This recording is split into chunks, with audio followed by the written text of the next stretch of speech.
Olá, bom dia. Seja bem-vindo a mais uma escola dominical da Igreja Presbiteriana de Astorga.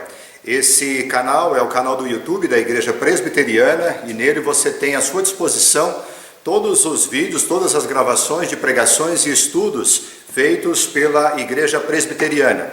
Nesses dias da pandemia que nós estamos enfrentando, esse tem sido o método que temos utilizado para anunciar a palavra de Deus, para que ela chegue até todos os irmãos da igreja e também, se você compartilhar esse vídeo, chegará a outras pessoas também que também ouvirão a palavra de Deus.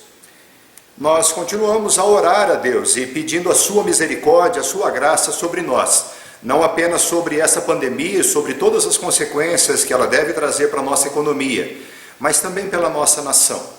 Pedir pelas nossas autoridades, pedir pela nossa liderança, pedir pelas nossas vidas, que Deus de fato tenha misericórdia de nós. Nós devemos sempre buscar a presença de Deus, buscar a presença de Deus quando estamos em paz, buscar a presença de Deus quando nós passamos por dificuldades, mas seja na alegria, seja na bonança ou seja nas dificuldades, nós devemos sempre buscar a Deus, mas é um fato que em momentos de crise como esse que estamos passando, nós temos, essa situação tem uma característica de abalar toda aquela confiança, toda aquela estrutura que a gente montou e estabeleceu para confiarmos nelas. E de repente tudo isso rui. E de fato é um momento que nós estamos mais inclinados para ouvir a palavra de Deus, para ouvir o recado de Deus para as nossas vidas. Eu ouvi uma frase essa semana, ela não é nova, ela é antiga, de um filósofo brasileiro bem conhecido. E ele disse certa vez qual era o segredo da vida. E ele fala isso numa palestra motivacional que ele faz. E ele disse para o filho dele, ele conta, que ele disse para o filho dele qual era o segredo da vida. E o segredo da vida, segundo ele, era: vaca não dá leite, você tem que tirar. E ele disse que o filho dele fica assustado com essa afirmação, mas o que ele quis dizer é compreensível e é passível de nós concordarmos com a afirmação dele. Vaca não dá leite, você tem que tirar, você tem que ter a vaca, você tem que se levantar cedo, você tem que ordenhar a vaca para que você tenha o leite. Mas a ênfase dele era para ensinar ao filho dele que tudo dependeria do esforço dele. Esse é um fato que nós precisamos nos esforçar para querer alguma coisa, mas existe uma realidade muito maior do que apenas o seu esforço físico em obter alguma prosperidade.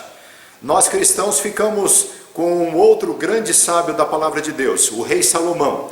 E o rei Salomão, que experimentou riquezas, experimentou poder, prosperidade, reconhecimento, prazeres, ele diz no final da sua epístola, Eclesiastes, ele diz no final assim: de tudo o que se tem ouvido, a conclusão final é esta: teme a Deus e guarda os seus mandamentos, porque isto é dever de todo homem, porque Deus há de trazer a juízo todas as obras, até as que estão escondidas, quer sejam boas, quer sejam más. Este é o segredo da vida, o temor a Deus. Por causa do que Ele fará, Deus trará a juízo todas as coisas. Ele tem esse poder e Ele o fará. É preciso tirarmos os nossos olhos daquilo que nós vemos, daquilo que nós tocamos e olharmos para aquilo que nos espera. A realidade espiritual sobre a nossa vida. É isso que nós precisamos fazer.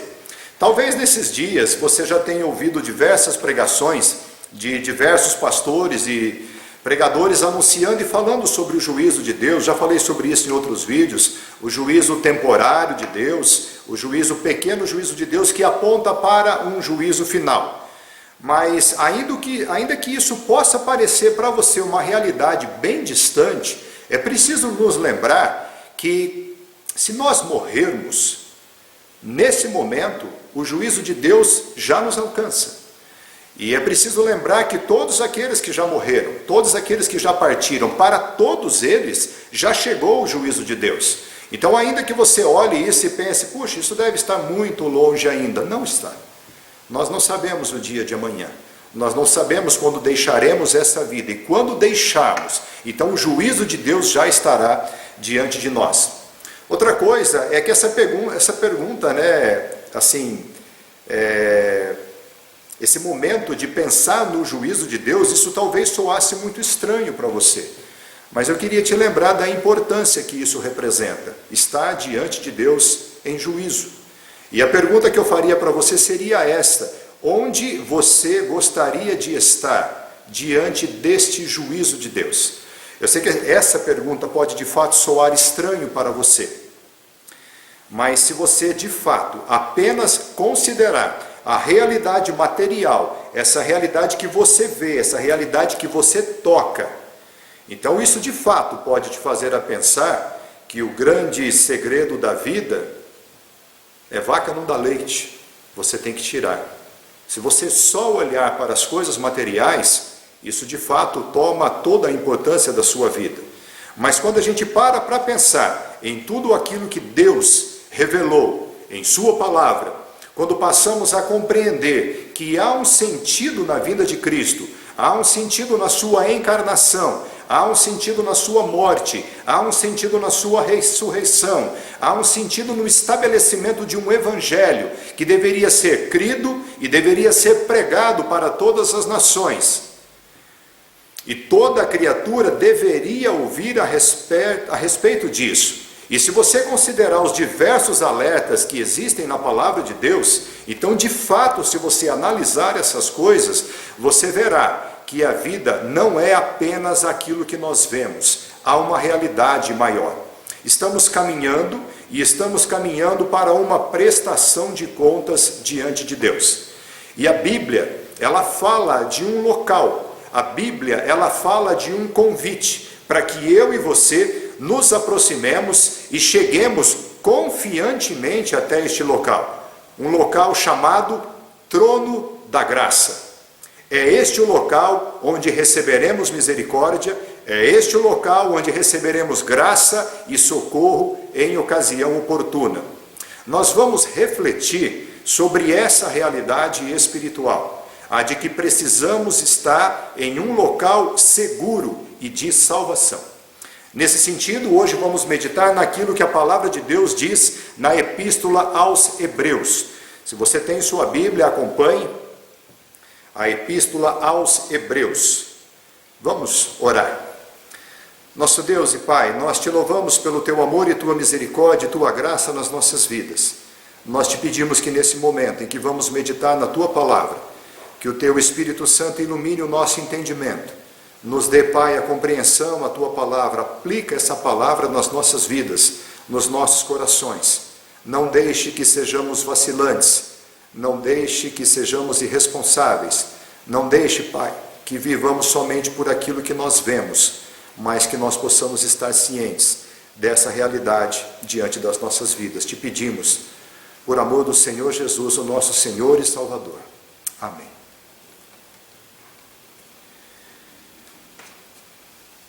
Essa epístola aos Hebreus, ela nos traz diversas informações. E eu creio que a melhor forma de nós entendermos a mensagem que ela traz é nós entendermos primeiro para quem ela foi escrita. Se você já teve o cuidado de ler a epístola aos Hebreus, você vai perceber que há diversas citações do Velho Testamento.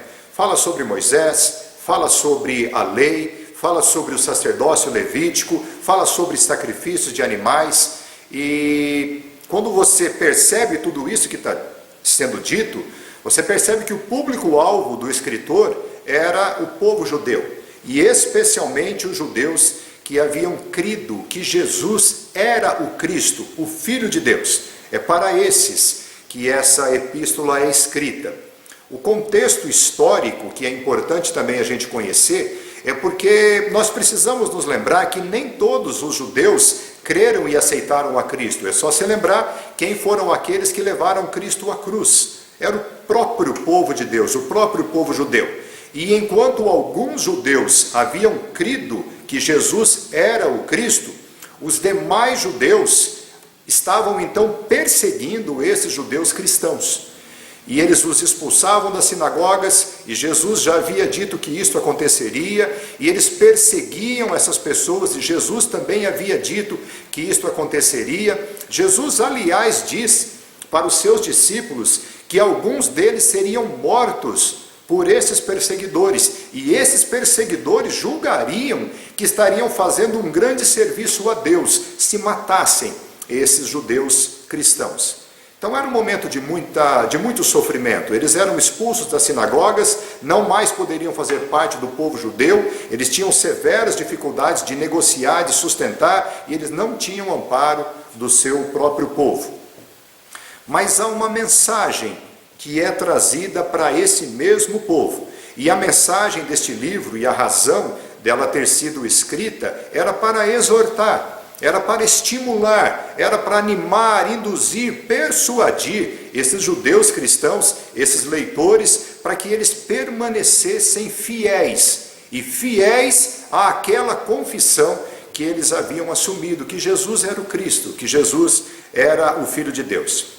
O autor então aponta para Cristo como sendo a revelação superior, a revelação perfeita de Deus, superior aos anjos, superior ao sacerdócio levítico, superior a Moisés, superior aos sacrifícios de animais, e mostra que todas essas coisas eram sombras de algo maior que haveria de se revelar e que se revelou e se cumpriu em Cristo.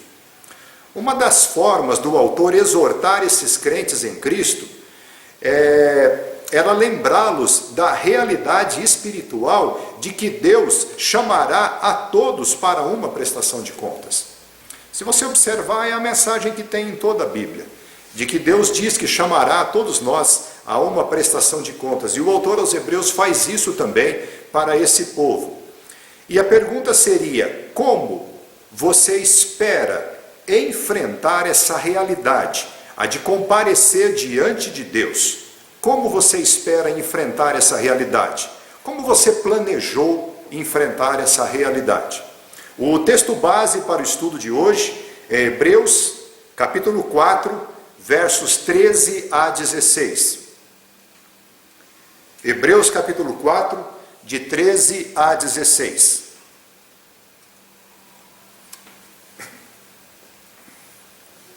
Diz assim a palavra de Deus: e não há criatura que não seja manifesta na sua presença. Pelo contrário, todas as coisas estão descobertas e patentes, ou seja, estão claras e evidentes aos olhos daquele a quem temos de prestar contas. Tendo, pois, a Jesus, o Filho de Deus, como grande sumo sacerdote, que penetrou os céus, conservemos firmes a nossa confissão. Porque não temos sumo sacerdote que não possa compadecer-se das nossas fraquezas. Antes, foi ele tentado em todas as coisas, à nossa semelhança, mas sem pecado. Acheguemo-nos, portanto, confiadamente junto ao trono da graça, a fim de recebermos misericórdia e acharmos graça para socorro em ocasião oportuna. O capítulo 4, que é onde está inserido esse texto, ele começa falando sobre a entrada em um descanso que está para vir. A ênfase é no descanso eterno. E é um descanso que Deus tem preparado. Deus preparou tudo isso para aqueles que temem no seu nome. Aqueles que temem ao seu nome. À luz desse e de diversos outros textos da Bíblia, nós vemos que nem todos entrarão nesse descanso. É só você analisar o que diz esse texto. Isso derruba de fato qualquer crença ou qualquer convicção que depois que nós morremos, todos iremos para o céu. Isso não é uma verdade bíblica. Não é assim que a palavra de Deus nos anuncia. Não somos nós que definimos quem irá para o céu. Não é o nosso próprio juízo que vai definir quem entrará no reino dos céus. Mas quem vai definir isso é o próprio Deus. Talvez você já tenha visto ilustrações que mostram lá Pedro na portaria dos céus, ou uma outra pessoa, ou quem quer que seja, e alguém chegando ali na entrada dos céus e lá no portão, como se houvesse uma última chance, uma última oportunidade para apresentar o seu sofrimento que ele já teve, ou apresentar algumas boas obras e algumas virtudes, ou que pudesse apresentar alguém da sua família que foi muito piedoso e cuja virtude pudesse valer por você, essa realidade não existe. A realidade apresentada pela palavra de Deus é que não há portão, não há portaria, não há nada disso. O que há é um tribunal. É um tribunal em que nós compareceremos diante do próprio Deus. E ali seremos julgados por todas as nossas obras. Lembre-se, quem vai julgar todas essas obras será o próprio Deus. No versículo anterior que nós não lemos, diz que Deus tem uma palavra viva e eficaz, mais cortante do que qualquer espada de 2 gumes, e penetra ao ponto de dividir alma e espírito, juntas e medulas, e essa palavra de Deus é apta para discernir todos os pensamentos, todos os propósitos, todas as intenções do nosso coração. Ou seja, Deus sabe todas as intenções existentes em nosso coração quando fazemos algo ou quando deixamos de fazer. E o texto continua dizendo, no texto que nós lemos, que não há criatura que não seja manifesta na presença de Deus. Pelo contrário, todas as coisas estão claras e evidentes diante de Deus, diante daquele a quem temos de prestar contas. Se você pensar bem, isto é terrível para nós, e não é hipotético, não é fantasia, e é para todos. Aquilo que Salomão disse lá em Eclesiastes é um fato. A suma de tudo é: teme a Deus, tema ao Senhor, porque Ele julgará todas as coisas que nós fizemos. Ele trará à luz todas as coisas, inclusive as escondidas, sejam elas boas, sejam elas más, tudo, sem exceção, estará claro e evidente diante de Deus, quando eu e você comparecermos diante do Senhor. E nós compareceremos para prestar contas. A pergunta que fica então é: quem poderá subsistir diante de um Deus justo e santo, que não tolera o pecado e que sabe exatamente quem você e eu somos? E não adiantará nada nos fazermos de pobres coitados. Isso não resolverá, porque nós não somos inocentes. Nós pecamos contra Deus. E o salário do pecado é a morte. Nossos atos de bondade, sejam eles poucos ou muitos, não pagam pecados. Atos de bondade, de justiça, é o que nós devemos fazer. Nós fomos criados para isso. Atos de bondade e de justiça realizados por nós não pagam nossas dívidas, não pagam nossos pecados. Por exemplo, o fato de você ser honesto nos seus negócios a vida toda e somente uma única vez você tenha feito algo errado, não faz você justo diante da lei. Você sofrerá a punição da lei da mesma forma, não é verdade? Se você ficar a sua vida inteira cruzando as ruas apenas quando o sinal estiver verde, se um dia você ultrapassar quando o sinal estiver vermelho e a lei te pegar, você será punido. Então, atos de bondade e de justiça, Deus espera que nós pratiquemos isso, porque nós fomos criados para as boas obras. Mas essas obras não nos justificam, elas não pagam pecados. A punição que nos impera, ela é por conta dos nossos pecados, porque eles foram cometidos contra Deus. A dimensão do pecado é aquela apresentada em Gênesis 3. O homem e a mulher perdem a sua natureza de inocência, eles são expulsos da presença de Deus e eles trazem maldição sobre toda a terra. Essa é a realidade de quem peca. Todos nós pecamos. E quando nós pecamos, nós trazemos sobre nós essa realidade. Nós estamos afastados da presença de Deus e nós pecamos Não contra o seu próximo. Talvez quando você faz algo errado contra alguém, alguém sofre consequência, você também talvez sofra, mas antes de tudo, nós teríamos pecado contra Deus. Então Deus diz que nós prestaremos conta a Ele. Quando comparecemos diante de Deus, não haverá atenuantes. Quer você queira, quer você não queira, quer você acredite, quer você não acredite, não faz a menor diferença se você crê nisso que eu estou falando. Não faz diferença. Isso vai acontecer. E não vai acontecer porque eu estou dizendo, vai acontecer porque a palavra de Deus está dizendo. E Deus já cumpriu no decorrer da história todas as suas promessas que eram para aquelas épocas. Deus prometeu que viria o seu filho e ele veio. E Deus prometeu e promete que um dia ele voltará, e ele há de voltar, e nós compareceremos diante de Deus. Então, de novo, fica uma pergunta: como você espera comparecer diante de Deus? Essa é uma pergunta para você, essa é uma pergunta para mim. Essa não é uma pergunta que alguém que está ouvindo uma pregação no meio de um auditório, ele vira para o lado e diz assim: e aí, como que você espera? Não, essa pergunta é para mim, é para você. Como você espera comparecer diante de Deus? Uma coisa é certa, por nós mesmos, nós já temos uma condenação escrita, não é verdade? Dizendo, culpado. A sentença já existe para nós.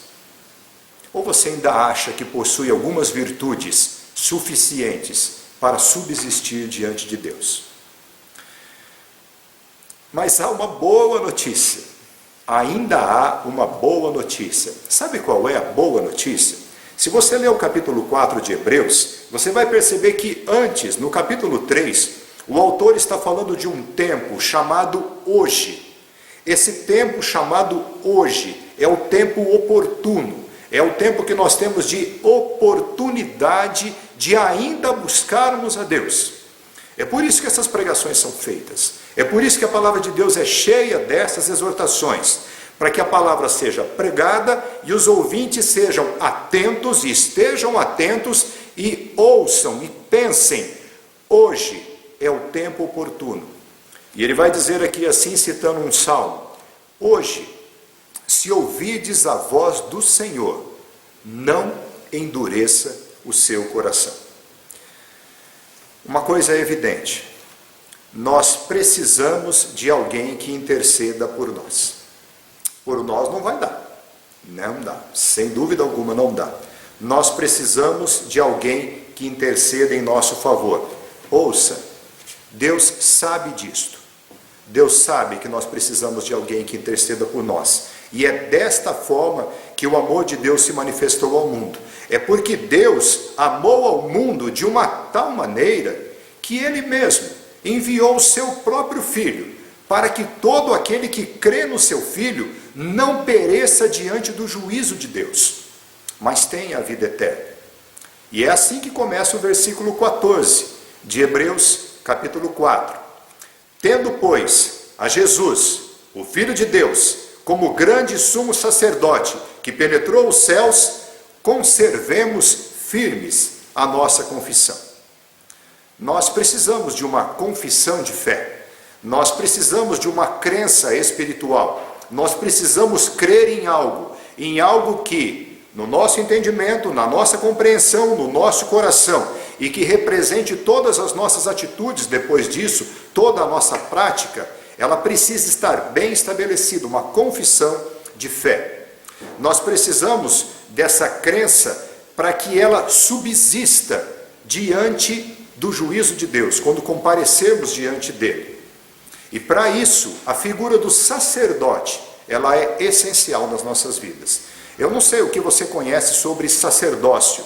O povo judeu conhecia muito bem, mas lembre-se, essa história não foi escrita somente para os judeus, ela foi escrita para todos nós.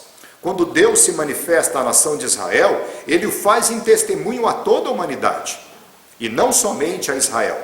A figura do sacerdote, ela é estabelecida por Deus para que houvesse um mediador entre Deus e os homens. Esse era o papel do sacerdote. E ninguém escolhia ser sacerdote. era preciso ser chamado por Deus.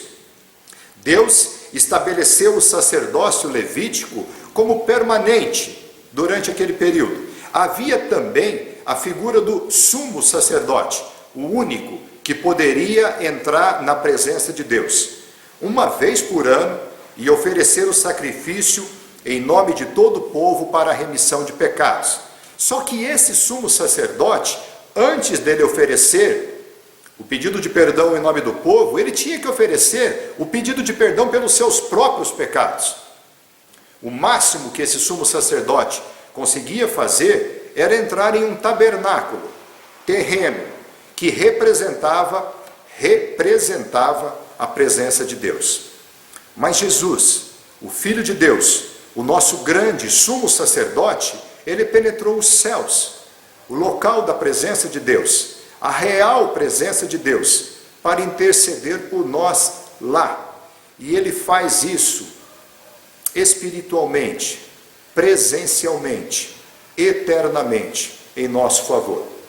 Você percebe como o sacerdócio de Cristo era superior ao sacerdócio levítico? E diz no verso 15 assim: não temos sumo sacerdote que não possa compadecer-se das nossas fraquezas. Antes foi ele tentado em todas as coisas, à nossa semelhança, sem pecado. Cristo sabe das nossas fraquezas, e ele sabe que nós não podemos subsistir diante de Deus. Cristo se compadeceu de nós. Ele não fez caso da vergonha da cruz. Ele suportou a cruz em troca da alegria que lhe estava proposta, que era nos salvar. E ele está assentado à destra de Deus. Ninguém tem maior amor do que este, de dar a sua própria vida em favor dos seus amigos. Cristo se compadeceu de nós, por isso ele veio, por isso ele tomou a forma humana, e tendo encarnado, foi-lhe possível ser tentado. Lembre-se, Deus não pode ser tentado, mas o Filho de Deus, que é Deus, tomou a forma humana para que ele pudesse ser tentado, para que ele vencesse sem pecado. Era preciso que aquele que era o Cordeiro de Deus fosse perfeito, para ser oferecido no lugar de pessoas imperfeitas, como eu e você. E Cristo é esse Cordeiro perfeito, sem pecado, sem cair em tentações. E a obra de Cristo foi completa, e com o seu sangue, ele nos comprou para o Pai, porque o preço foi pago. E é assim que o verso 16 conclui dizendo: acheguemo-nos, portanto, confiadamente junto ao trono da graça, a fim de recebermos misericórdia e acharmos graça para socorro em ocasião oportuna. Este é o convite do próprio Deus. Nós temos uma única chance diante do juízo de Deus, e é Cristo, é a nossa única chance. Antes, nós tínhamos um tribunal nos esperando, e as nossas obras nos condenariam eternamente. Agora temos um trono de graça para nos achegar. Quando Deus nos olhar e ver em nós o sangue do seu próprio Filho, o Filho que Ele mesmo enviou, Ele nos dirá: eu conheço você, você é meu Filho pagou o preço dos seus pecados. Entre. Isto é misericórdia. E só Deus pode ser misericordioso. Isto é misericórdia. Não recebermos o castigo que merecemos. Isso é graça. E só Deus pode ser gracioso. Isto é graça, nós recebemos o novo céu e a nova terra que nós não merecemos. E isto é socorro. Somente Deus pode vir em nosso socorro. Somente o Filho de Deus, enviado por nós, para nós, pode vir em nosso socorro. E nós precisamos muito disso. Nós precisamos do Senhor Jesus. A nossa confissão de fé deve nos levar, então, até os pés de Cristo, junto ao trono onde Ele está assentado, à destra de Deus Pai. A conclusão é que, de fato, o juízo de Deus está diante de nós. O próprio Deus chamará para a prestação de contas todas as pessoas. Seremos julgados diante dele. Mas a palavra de Cristo a nosso favor diz: em verdade vos digo, quem ouve as minhas palavras e crê naquele que me enviou, tem a vida eterna. Não entra em juízo, mas passou da morte para a vida. Mas lembre-se, essa palavra de salvação, de misericórdia, de graça, de socorro, é somente para aqueles que creem em Cristo, somente para aqueles que amam o Senhor Jesus. E aqueles que o amam, guardam a sua palavra, guardam os seus mandamentos, e tudo o que fazem na vida, fazem para a glória de Deus. Somente estes desfrutam do privilégio de serem chamados filhos de Deus. Quem nos dá esse poder é Cristo. Como é grande o amor de Cristo por nós, e como nós poderíamos negligenciar tão grande salvação? Como poderíamos trocar a intercessão de Cristo por outra coisa? Graças a Deus por Jesus Cristo, o nosso Senhor. Amém. Nosso Deus e Pai Celestial, obrigado por essa boa nova do Evangelho. Obrigado porque ela nos é anunciada pelo Teu amor. Ela nos é anunciada porque o Senhor se preocupou conosco, porque o Senhor enviou o Seu Filho. Obrigado porque Jesus Cristo é o nosso Senhor e o nosso Salvador, e Ele veio. Ele pagou o preço dos nossos pecados. Ele é o Cordeiro perfeito e nós cremos nele. E nós o amamos porque Ele nos amou primeiro. Ó Pai, obrigado porque o Senhor também não nos deixou órfãos e mandou-nos o Espírito Santo, que nos convence que de fato somos pecadores, que nos convence de fato que a justiça nossa foi feita em Cristo, e que nos convence também que um dia o Senhor voltará. Ó Deus, aplique essa obra, essa palavra no nosso coração, que creiamos nesse Evangelho, nessas boas novas. Fala ao nosso coração. Dá-nos, ó Deus, a compreensão dessa salvação, e que vivamos para louvor da Tua glória. É o que te pedimos em nome do Senhor Jesus. Amém. Amém. Deus te abençoe.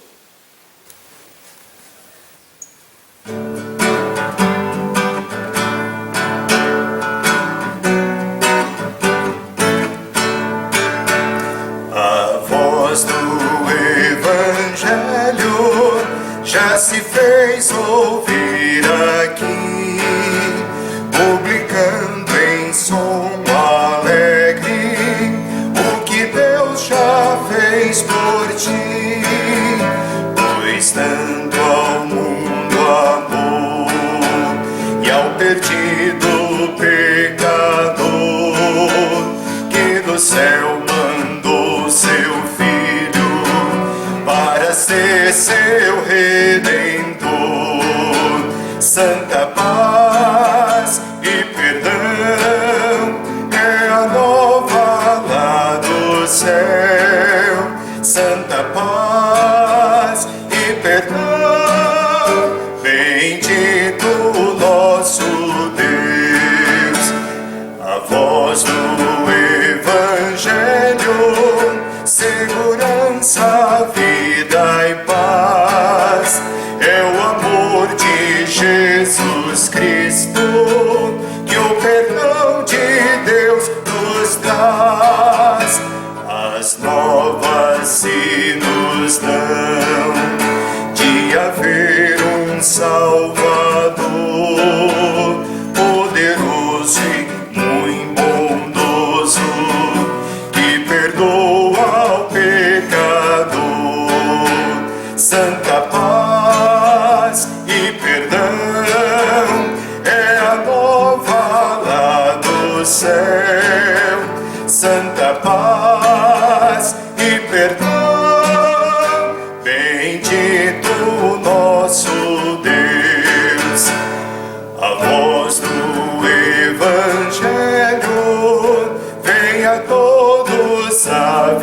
avisar do perigo grande e grave para quem se descuidar. Salvai-vos desde já, não vos detenhais no mal, cobiçando seus prazeres, pois vos pode ser fatal.